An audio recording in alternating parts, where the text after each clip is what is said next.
the United Kingdom, the Court of Appeal is set to hear the case of a Christian school assistant who was fired from her job for sharing anti-transgender views on Facebook.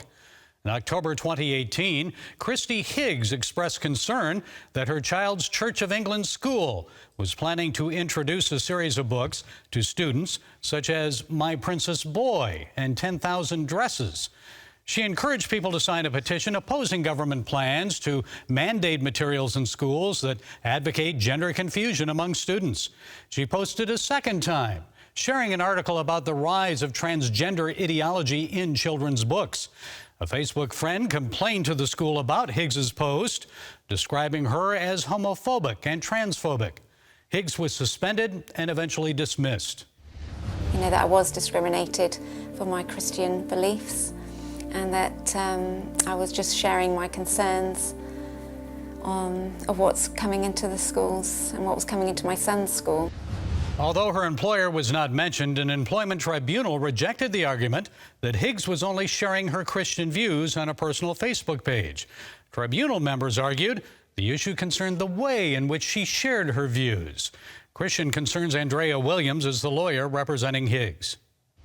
No evidence was presented that anyone was harmed.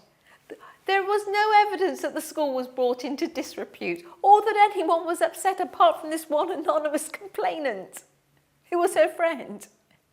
That no pupil had complained. No one knew about it. She was well loved in that school. The students loved her. She loved her work. Folks, this is a grave miscarriage of justice.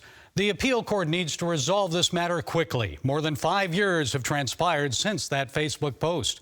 Christy Higgs deserves to be reinstated with back pay.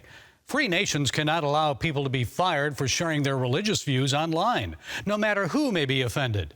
Higgs was not hateful. She only expressed her Christian views. Higgs says in both the UK and the United States, parents are now more aware of what students are taught. They're starting to stand against materials that are harming the innocent minds of young children.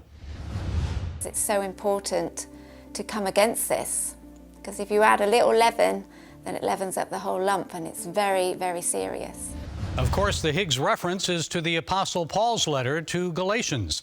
The New Living Translation says it best. Galatians 5:9 says, "This false teaching is like a little yeast that spreads through the whole batch of dough."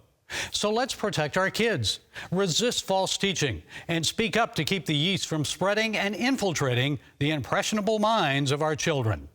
Well, that's it today from the Global Lane. Be sure to follow us on the CBN News and NRB channel, SoundCloud, iTunes, YouTube, Rumble, and our broadcast affiliates. And until next time, be blessed.